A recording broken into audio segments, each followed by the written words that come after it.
Fala fera, tudo certo? Segue aí, vídeo de resolução, 17ª questão. Ela está no início do capítulo de magnetismo, que é o capítulo 3, beleza? Naquela parte introdutória de ímã, campo magnético de fio, solenoide e por aí vai, beleza? Então, questão 17.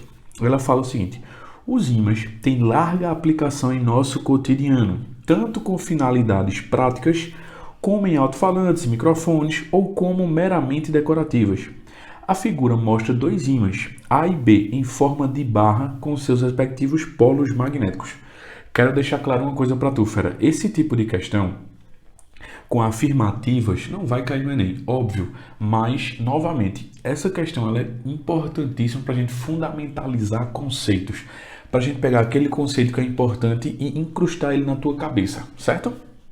Beleza.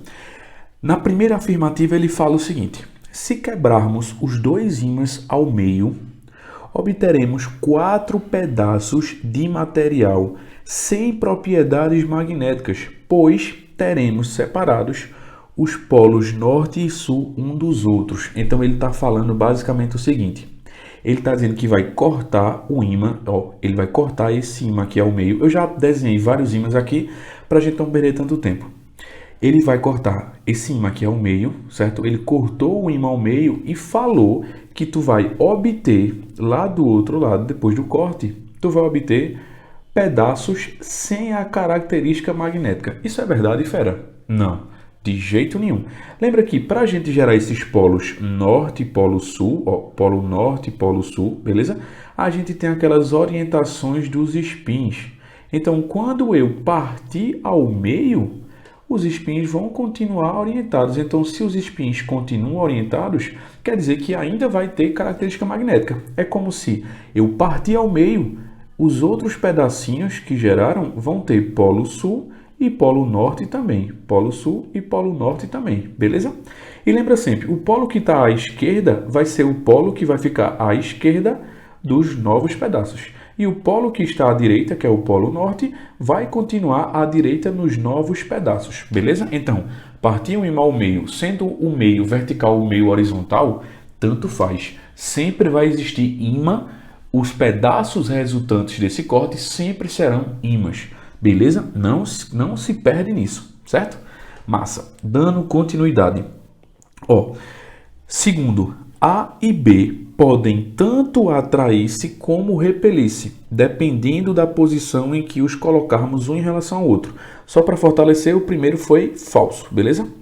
Segundo, A e B podem tanto atrair-se como repelir-se, dependendo da posição em que colocamos um em relação ao outro. Perfeito. Lembra, polos iguais a repulsão e polos diferentes atração. Então, polos iguais repulsão, esse ímã vai ser empurrado para a esquerda e esse vai ser empurrado para a direita. E polos opostos, atração, beleza? Eles são atraídos, um para tocar no outro, beleza? Massa. Então lembra, ímã pode atrair ou repelir-se, beleza? Massa. Então o segundo está verdadeiro. E para finalizar, o terceiro ele fala: se aproximarmos de um dos dois ímãs uma pequena esfera de ferro, vamos parar aí. Lembra, quando eu aproximo uma barra de ferro, uma esfera de ferro, um corpo de ferro, um corpo ferromagnético perto de um ímã, lembra que ele sempre será atraído, independente do polo em que ele está interagindo. Vou explicar isso melhor. Se eu colocar uma barra de ferro aqui perto do polo norte, ela é atraída, beleza? Ocorre a atração entre os dois. Se eu pego esta mesma barra de ferro, estou pegando essa mesma barra de ferro e colocar do outro lado, para ela interagir com o polo sul, ela continua sendo atraída sim.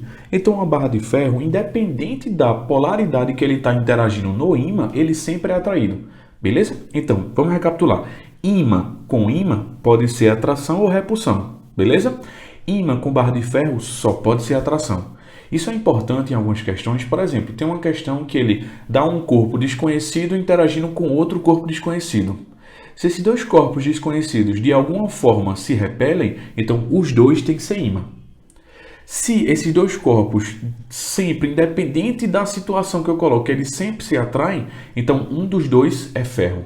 Beleza? Não esquece disso. Então, relendo a terceira afirmativa, se aproximarmos um dos dois ímãs uma pequena esfera de ferro, ela será atraída por um dos polos de cima, mas será repelida pelo outro. Falso, não existe isso. A barra de ferro, o corpo de ferro, a esfera de ferro sempre será atraída. Não esquece disso, fera. Então isso aqui está falso.